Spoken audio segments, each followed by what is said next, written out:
Welcome into Ride the Line, the greatest podcast in sports betting entertainment. My name is Tanner Kern. I am a certified G and a bona fide stud, and you can't teach that.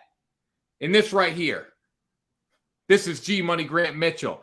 He's here on a Friday giving you the winners, and you can't teach that. He's got a designer shirt on too. Bada boom, man of the people in the room. How you doing? Welcome in to a Friday edition of Ride the Line. We made it through another week. We're feeling good. We're just riding. Grant, you riding this morning? I don't think I'm riding as hard as you are. You went 3-0 last week. I got to give you your credit. I've been a little off the money lately, so I'm trying to be like you. I literally do not win unless it's a Ride the Line day. Like the other days, I don't win. I think I lost like 6-7 picks in a row. Hell, last night I had the Patriots money line and the Patriots plus 3.5 last night, and that didn't work out well. But I will say that I had the Seahawks over and I had the Seahawks team total too. So those hit. Not that it mattered because the Patriots were just an embarrassment. But we're getting back on track. Anyways, yeah, 3-0 sweep. It's you, Grant. I need you in my life. I need you too, Tanner. And by the way, this is not a designer shirt. This is like $15 from some company that I don't even know where it was online. I had the Texans spread last night. I completely faded your Patriots, but I did have the Vikings spread as well. They lost by 11. So 1-1 from me yesterday. If I wasn't a Patriots fan, I'm probably not taking that pick though either. Like I step back and think about it. Like I don't know why I did it, but I did it because I did it. Because you're riding. I'm riding. I'm supporting the Patriots. It was a rough trip to the casino too last night. I went to the casino playing craps. And we made like $100 right away on craps. And then we went back on craps. And craps is hard because like you win, you're up 200, but you're only up like 100 because you're leaving that 100 on the table and you're not going until they crap out. And then we got back on. The guy up there on the table crapped out. I went up, crapped out my second roll, and then my buddy crapped out on his second roll, and it was the worst experience of my life. And then we live at the Patriots too, of course, and we lost all that. So tough night. Well, it is what it is, Tanner, and we might have lost in the past, but today we are going to be winners because Tanner and I have got our 3 favorite picks for this Friday MLB schedule. Before we hop into the video, though, make sure you guys are subscribed to the channel. We say it at the start of every video. We are here doing our job. You guys do your job. Hit that subscribe button, and then you'll be locked in for all the exciting videos that we have coming up on the horizon. It's really not hard. Like football season, it's on its way. You don't want to miss the shows. It literally subscribing makes your life easier. If you want to make your life harder, don't subscribe and stop watching and get out of my video right now. But if you want to make your life easier, you click a subscribe button. You're notified every Monday, Wednesday, Friday when we post a video. Football season schedule might be a little different. You're still going to get the spread picks. You're still going to get the total picks, the prop picks. So what are you doing? What are you waiting for? Subscribe. Let's get in the first pick, Grant. I got an absolute banger of a pick right now. All right, let's go. Absolute banger of a pick. It's the Brew Crew minus 1.5 against the Chicago Poverty White Sox. Chicago White Sox, very poverty franchise. It was clear when Tim Anderson got knocked out, when he dropped his own gloves and said, Jose Ramirez, you want to dance? Let's dance. And then he dropped his gloves. He got knocked the hell out. So this is a poverty franchise, as poverty as it gets, 47-69. And honestly, they had a lot of talent to begin the year. Michael Kopech, he's 5-10 with a 4.43 ERA and a 1.43 WHIP. He's only given up 87 hits in 107 innings, but he has walked 67 batters in 107 innings. He's got like a 5.6 per 9 walk rate. He's given up over 2 home runs per 9. He is just not delivering in any way whatsoever. Corbin Burns on the other side, he is delivering. He's got a WHIP right around 141 strikeouts and 139 innings. He's actually been money. I think he has 7 straight quality starts as well. And the Brew Crew, they might not have the best offense in the world. I'm not going to lie about that, but they're going to score runs off Michael Kopech today. And this prime run line spot again, they're on the road. They get the 9 at-bats. They got the pitching advantage. They got the offensive advantage. Ride with the Brew Crew. The White Sox have won 4 of their last 5, which does give me a little bit of cause for concern. Ever since that happened to Anderson, I guess they've been rallying behind it. But Corbin Burns does have one of the lowest whips, maybe actually the lowest whip in the National League amongst qualified starters. I definitely think the Brewers are a better team than the White Sox. So, yeah, I don't hate this pick. Good. It's going to smack. Give me your first. Speaking of smack, that's a good word to use to describe my first pick, which is the Atlanta Braves minus 1.5, because all they do is smack pitchers around, smack balls out of the yard. They're taking on the New York Mets here. Now, I know the Braves lost to the Pirates yesterday, and they have lost 4 of their last 6. Okay. I'm not concerned. This is a good spot for them to bounce back. On the mound, it's going to be Charlie Morton for Atlanta. He's 10-10 with a 3.86 ERA, a 1.44 WHIP. Those numbers aren't amazing, but Tyler McGill, the Mets starter, his numbers are worse. He's 6-5 with a 5.45 ERA and a 1.68 WHIP. Now, both of these pitchers had bad, rough outings the last time we saw them, but Morton had a 3.15 ERA in July, while McGill had a 6.75. Since the All-Star game, the Braves averaged 6 runs per game. The Mets averaged just 3.8. And like I said a second ago, the Braves have lost 4 of the last 6, but they're still averaging another 6 runs during that stretch. So they're consistently giving you the offensive output. And looking at the New York Mets, I mean, they're a team that simply just they're 27th in scoring since the All-Star break. They really struggle to put runs together. I don't think they have the firepower to go back at the Braves, especially if the Braves are having an on day. And if you look at bullpen ERAs since June 1st, I just combined July and June. Since June 1st, the Braves have the best bullpen ERA in baseball. That's what I was trying to say. So yeah, I love the Braves in this spot. I like it.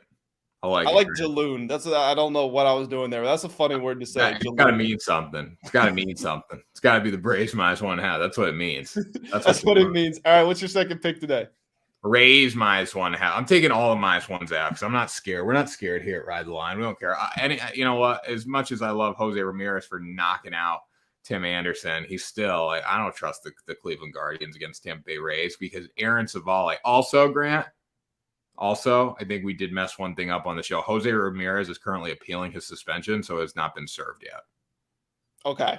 I mean, what's he appealing? That the fact that when you're a kid in school and your parents tell you don't hit anybody first, but if they hit you, swing back. Is that his defense? Well, I don't know. 3 games is pretty light, for knocking someone the hell out. 3 games is low. But again, I understand it because Tim Anderson dropped his gloves and said let's go. He put his hands up. Jose Ramirez wasn't swinging until Tim Anderson did that. But 3 games is still pretty light. What's he want? 1 game or 2 games? I mean, come on. And here's the thing. He's got to be suspended, but that was some of the best theater that baseball has had in the last 20 years. That's what gets people talking. That was awesome. And the commentator, whoever the play-by-play guy was that called it was electric. I'm so glad he didn't go up there and give some boomer response. This is a shame to the game. No, he was locked in. I loved it. Down goes Anderson. Down goes Anderson. It was freaking electric. Anyways, Tampa Bay Rays -1.5. ESPN plus 640.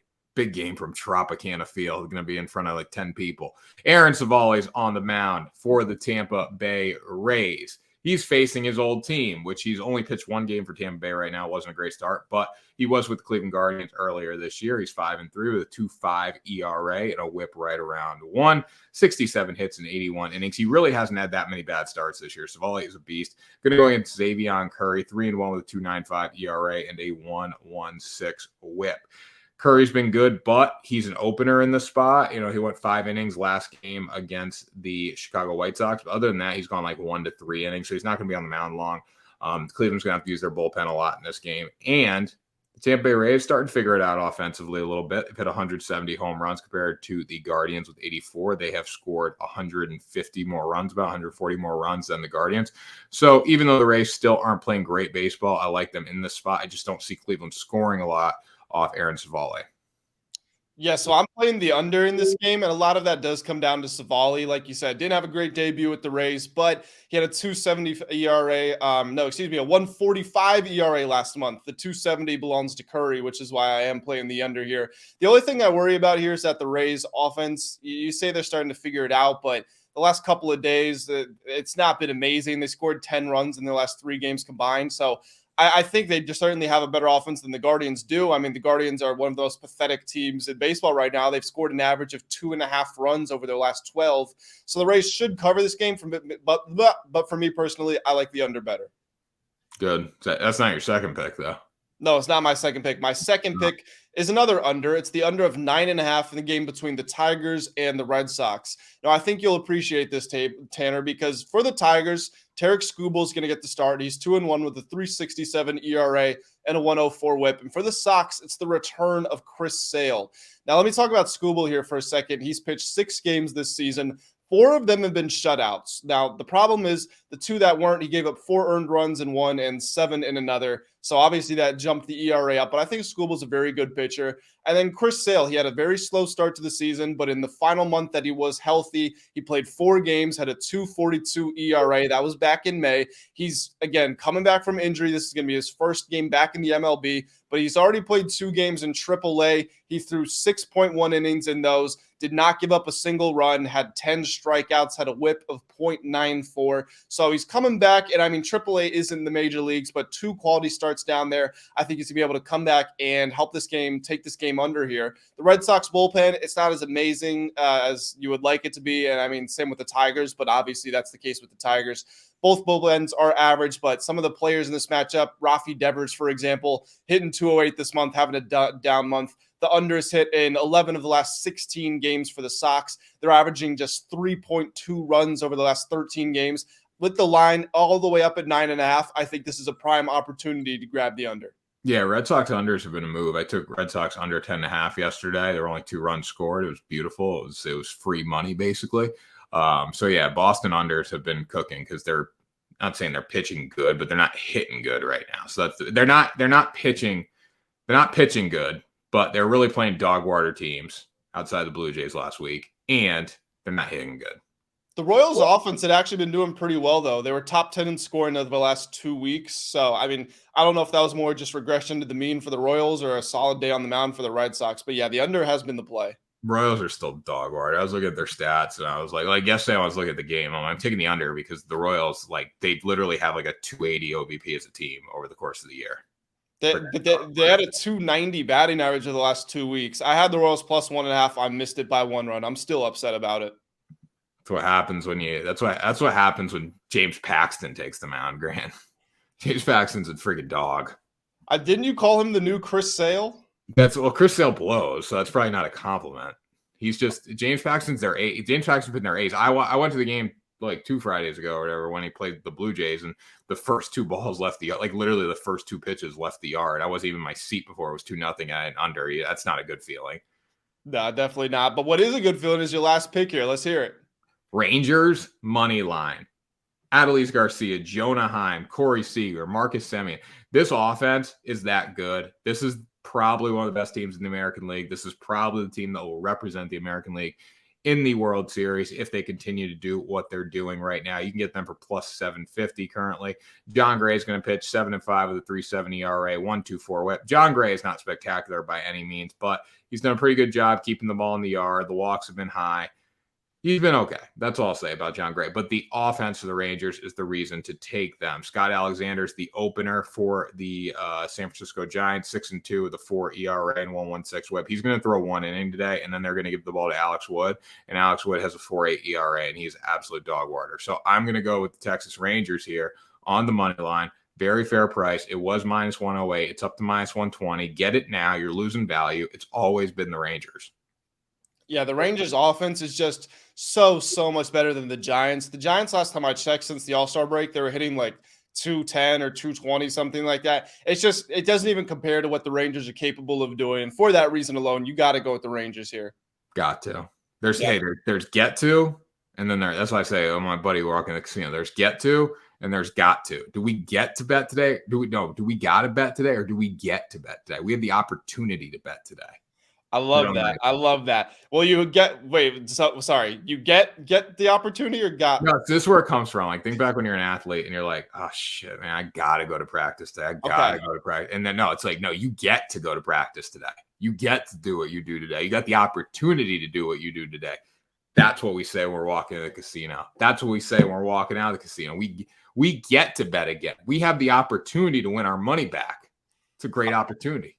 I love that. And the opportunity of the day is we get to bet on the Houston Astros minus 1.5 versus the Los Angeles Angels. On the mound, he might be 40 years old, but he's getting it done. Justin Verlander, 6-6 with a 3.11 ERA, a 1.15 whip. Going against Reed Detmers of the Angels, he's 2-8 with a 4.78 ERA and a 1.35 whip.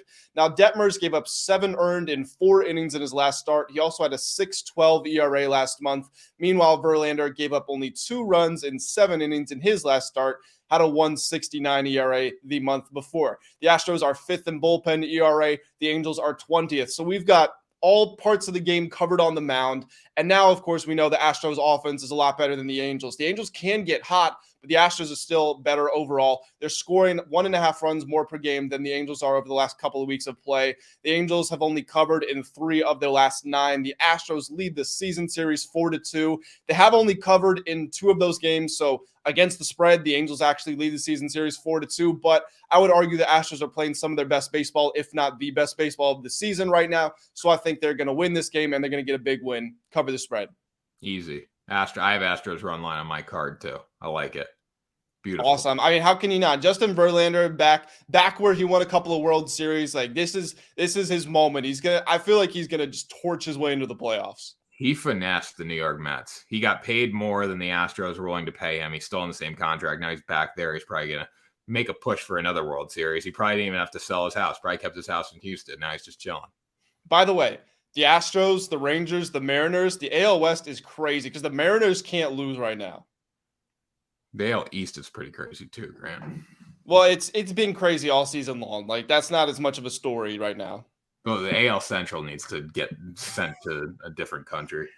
Would you like to see them get rid of the division-based seeding and just say the top records get in no matter where you're from? Well, it would make sense just because, like, it would make, if you're the last place team in the American League East and you have a better record than the first place team in the American League Central and you've played a tougher schedule all season, like that's ridiculous. Yeah, I mean, I don't think it's comparable across sports. That's the thing, because I think as soon as one of these leagues does it, because one of them will do it, as soon as one of them does it, I think all the others are going to make that change too, but I don't like it for all of the other leagues. That's the only thing that I'm holding out on. If you do it, though, everyone needs to play the same schedule. Like, if you do it like that, everyone needs to play the same exact schedule. Like, you can't, like every American League team's got to play each of their, like, you'd have to play what they do now for the National League, because you play every team, but then you have to evenly split up your games against the American League, and everyone needs the same proportion of games against each team. Yep, I agree. I think it's coming one day. Yeah, because you can't do, best record, but the American League East gets to play each other 13 times, and the Central gets to play each other 13. You need to do it evenly. Well, it's like the NL Central and the American League Central are like a joke. Legitimate. NL Central is okay. It's better. It's definitely better than the AL Central. The AL Central just, I don't want to watch any of their games. No, they're terrible. They're terrible. And you don't need to, like, that's the thing too. Like when you're looking like front office perspective, like you don't need to work that hard to win that division. Like you don't need to sign the biggest name player because you're going to get you have a chance to get in the playoffs. If you can play better than a little league team, you're probably making the playoffs there.